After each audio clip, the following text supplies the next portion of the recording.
சாண்டில்யன் எழுதிய கடல் புறா பாகம் 2 அத்தியாயம் 12 நிகழ்ச்சியின் புரட்சி. அக்ஷயமுனை கோட்டையின் அன்றைய இரவு நிகழ்ச்சியை பற்றி தந்தையும் மகளும் திரும்ப திரும்ப பரிமாறிக்கொண்ட வார்த்தைகளிலிருந்தும் அதை பற்றி தன்னை பயமுறுத்திய சொற்களிலிருந்தும் அந்த நிகழ்ச்சி ஏதோ என்னவோ அத்தனை பயங்கரமானதோ என்றெல்லாம் எண்ணமிட்டு அதை அறிந்து கொள்ள பிடிவாதம் பிடித்த இளைய பல்லவன் அது என்ன என்பதை மஞ்சள் அழகி எடுத்து சொல்லியதும் ஹூ, இதுதானா என்ற நினைப்பிலும் இதையா இத்தனை பிரமாதப்படுத்தினார்கள் என்ற வியப்பினாலும் அந்த அறையே அதிரும்படியாக இறைந்தே நகைத்தான். அவள் சொன்ன அந்த இன்பக் காட்சியை நினைத்து இத்தனை இன்பத்தில் பெரும் துன்பத்தையும் இவள் ஏன் பிணைக்கிறாள் என்ற மனக்கேள்வியின் காரணமாக இன்பத்தில் துன்பம் இன்பத்தில் துன்பம் என்ற சொற்களையும் தனது நகைப்புக்கு ஊடே உதிரவிட்டான். அவள் சொன்ன சொல் அவனுக்கு அத்தனை நகைப்பையும் அலட்சியத்தையும் அளித்தாலும் இரவு நிகழ்ச்சியை பற்றி அவன் கட்டிய முடிவு அத்தனை எளிதானதோ இன்பமானதோ அல்லவென்பதை உணர்ந்திருந்த மஞ்சள் அழகியும் அவள் தந்தையும் அந்த நகைப்பை ஒரு பொருட்டாக எடுத்துக்கொள்ளாமலும் அவன் நிலையை பற்றி எண்ணியதால் ஓரளவு வருத்தத்துடனும் அவனை நோக்கினார்கள். அந்த வருத்தம் செவ்வரி படர்ந்த மஞ்சள் அழகியின் கண்களில் நன்றாக துளிர்ந்து கிடந்தது. அவள் முழுமதி முகத்திலும் சஞ்சல மேகம் ஒன்று படர்ந்து மெல்ல மகிழ்ச்சி கலையை மறைத்தது. அவன் திரும்ப திரும்ப இருமுறை நகைத்ததை அவள் மௌனத்துடனும் வருத்தத்துடனும் பார்த்து கொண்டே இருந்தாள்.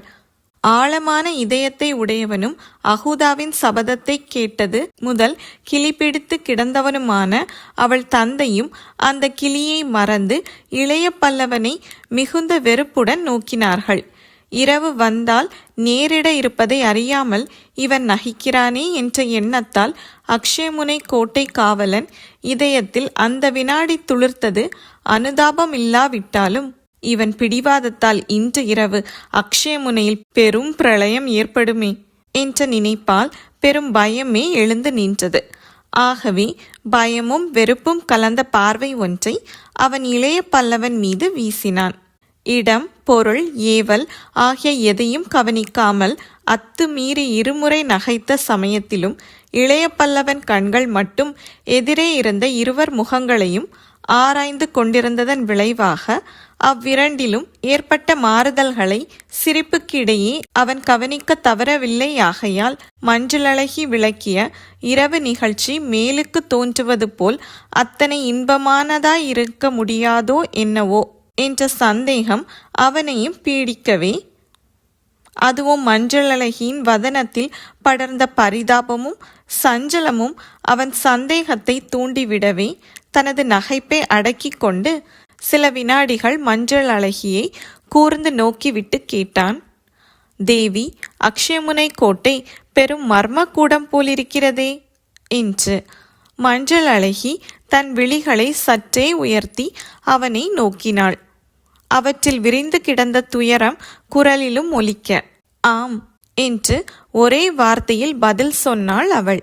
அந்த ஒரு வார்த்தையில் படர்ந்து கிடந்த அனுதாபம் இளைய பல்லவன் இதயத்தை ஊடுருவி சென்றது. சில நாளிகைகளுக்கு முன்பே சந்தித்த முன்பின் அறியாத அந்த பெண் தன்னிடம் காட்டும் பரிதாபத்திற்கு காரணம் புரியாமல் அவன் தவித்தான். எதிர்பாராத அனுதாபமும் அன்பும் அவளிடம் தனக்கு ஏற்பட்டிருப்பதை உணர்ந்த அவன் பெரிதும் குழம்பினான். பெரும் வியப்புக்கும் உள்ளானான். பெண்களை பார்த்ததும் உணர்ச்சி வசப்படக்கூடிய சுபாவம் உள்ளவனல்ல இளைய பல்லவன். சென்ற ஒரு ஆண்டு காலத்தில் பல நாடுகளுக்கு சென்று பல அழகிகளை பார்த்தும் சலிக்காத அவன் மனமும் மஞ்சள் அழகியின் அபூர்வ எழிலில் மட்டுமல்ல, அவள் பார்வையிலும் குரலிலும் அனைத்திலும் ஓரளவு லயிக்கவே செய்தது. ஆகவே சற்று சஞ்சலத்துடனே அவன் மீண்டும் கேட்டான், அத்தனை மர்மங்களில் நீங்கள் சொன்ன இரவு நிகழ்ச்சி, அதுதான் அந்த இன்பக் காட்சி, அதுவும் சேர்ந்ததுதானே என்று. ஆம் என்று மீண்டும் ஒரே வார்த்தையில் பதில் சொன்னாள் அவள். இன்றிரவு முழுமதி நிலவில் நீங்கள் நடனமாடப் போவதாக சொன்னீர்கள். என்று அவன் வினவினான், குரலில் குழப்பம் ஒலிக்க. ஆம் சொன்னேன். மிகவும் தீனமாகவே வந்தது அவள் பதில். உங்களுடன் பல ஜோடிகள் சேர்ந்து ஆடுவார்கள் என்று கூறினீர்கள் என்று மேலும் தொடர்ந்தான் இளைய பல்லவன். ஆம் கூறினேன். இந்த பதிலிலும் மகிழ்ச்சி ஒலிக்கவில்லை அவள் குரலில். என்ன விந்தை! முழுமதி நிலவில் அப்சரஸ் போன்ற ஒரு பெண் ஆடுகிறாள். அவளை சுற்றிலும் அழகிகளும் ஆடுகிறார்கள்.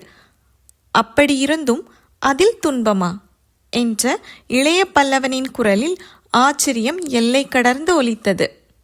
ஆம், துன்பம்தான் என்றாள் மஞ்சள் அழகி உறுதியுடன்.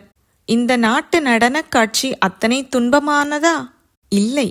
வாஜாங் என்ற வாயங் நடனத்தை விட இன்பம் தரும் கலைக்காட்சி உலகத்தில் ஏதும் இல்லை.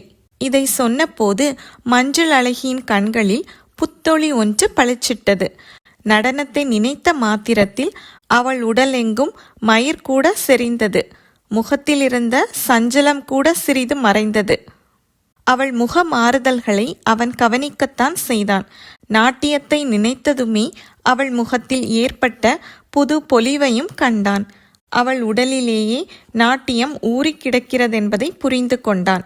ஆகவே அந்த நாட்டியத்தை பற்றிய தகவல்களை, அதனால் ஏற்படக்கூடுமென அவன் எதிர்பார்க்கும் விபரீத விளைவுகளையும் அறிந்து கொள்ள அவன் மேலும் பேச்சை தொடர்ந்து, வாஜாங்கா, வாயாங்கா, ஏதோ நாட்டிய முறையை சொன்னீர்களே என்று ஆரம்பித்தான். அவனை இடைமறித்த மஞ்சள் அழகி, 2 விதமாகவும் அதை அழைப்பதுண்டு. வாஜாங், வாயாங் இரண்டுமே ஒரே நாட்டிய முறை.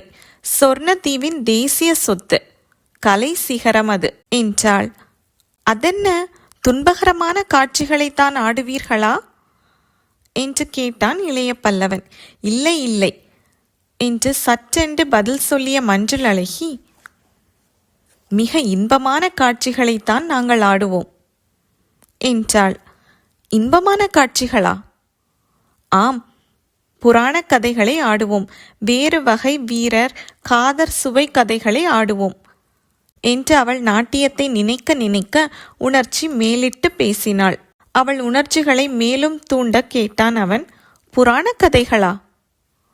இந்த ஊருக்கென்று தனி புராணங்கள் உண்டா என்று.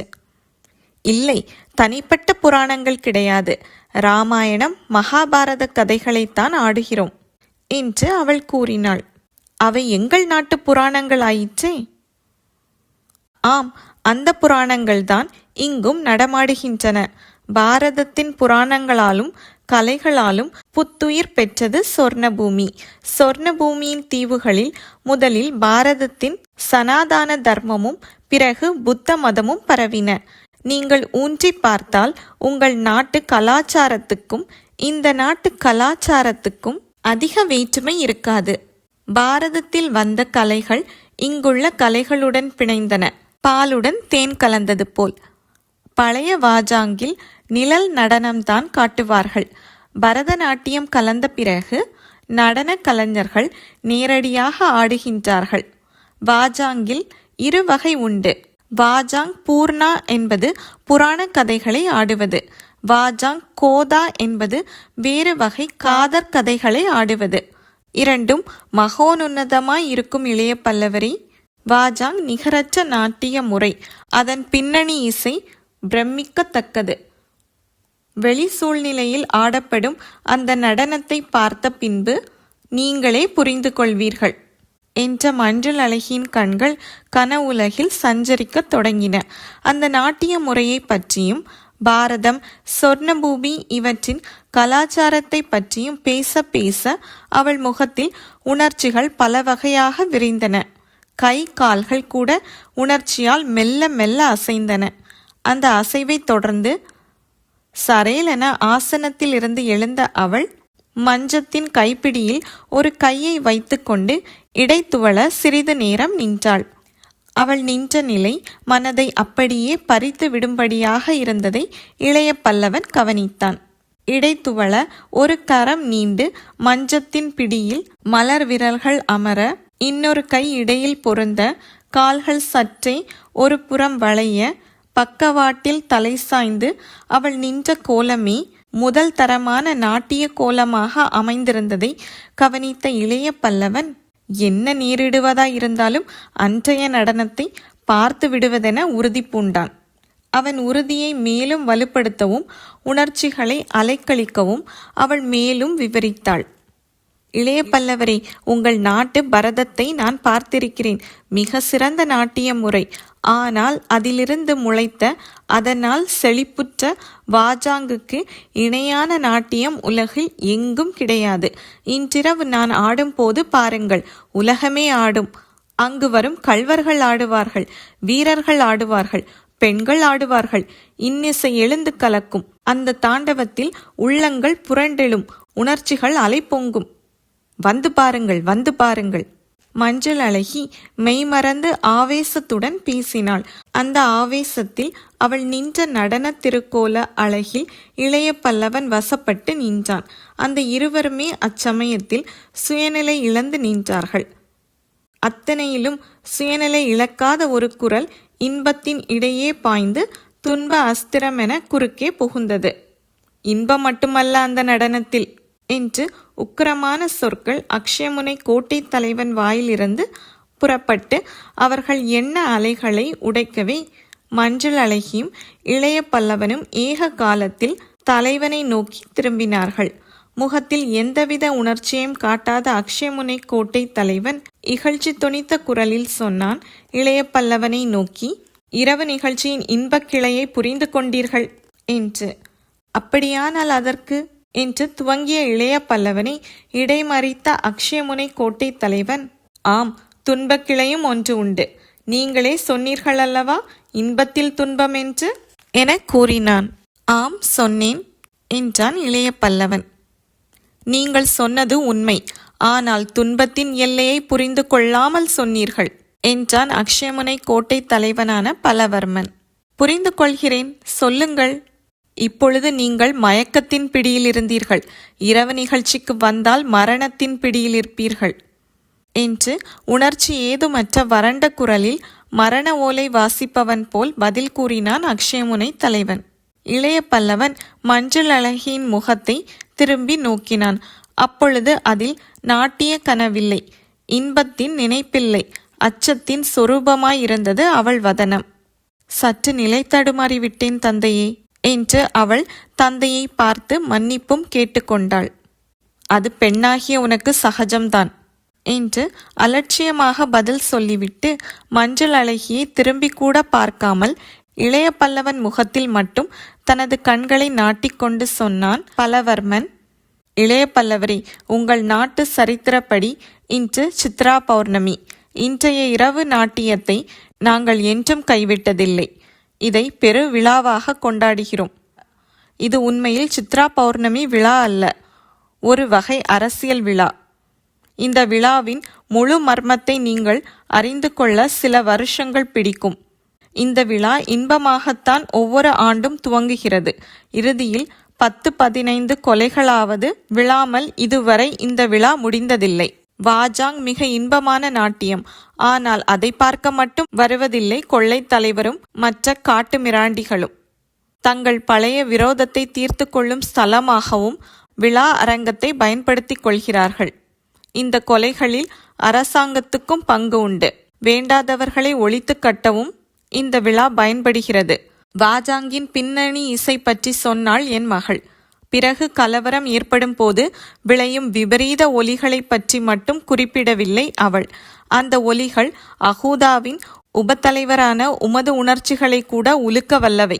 பலவர்மனின் சொற்களை மிக அமைதியாக கேட்டுக்கொண்டிருந்த இளைய பல்லவன் இறுதியாக வினவினான், இத்தகைய விழாவை நீங்கள் ஏன் நடத்துகிறீர்கள்? நிறுத்த எனக்கு சக்தி இல்லை. அக்ஷயமுனை கோட்டை தலைவன் திட்டமாக சொன்னான். கலவரத்தை அடக்குவதும் அமைதியை நிலைநாட்டுவதும் உமது கடமையல்லவா? ஆம். பின் ஏன் ஒழுங்கை குலைக்கும், மரணத்தை ஊக்குவிக்கும் இவ்விழாவை நடத்துகிறீர்கள்? தலைமுறையாக இது நடந்து வருகிறது. பழைய பழக்கத்தை மாற்றினால் இந்த கோட்டை தவிடுபுடியாகும். இந்த விழா இந்த நகர தேவதைக்காக ஆடப்படுகிறது. அந்த தேவதையால் தங்களுக்கு பெரும் லாபமும் சுபிட்சமும் கிடைப்பதாக இந்த நாட்டு பூர்வகுடிகள் நினைக்கிறார்கள். ஆகையால் இதை நிறுத்த முடியாது. நிறுத்தினால் பதக் சாதியினர் இந்த நகரத்தில் புகுந்து இதை அழிப்பார்கள். சூளுக்கள் அரசாங்கத்துக்கு உதவ மாட்டார்கள். பிறகு கடலில் மற்றவர்கள் வைத்தது சட்டம். நிலைமையை நன்றாக புரிந்து கொண்டான் இளைய பல்லவன். விழாவின் விளைவும் தெள்ளென புரிந்தது அவனுக்கு.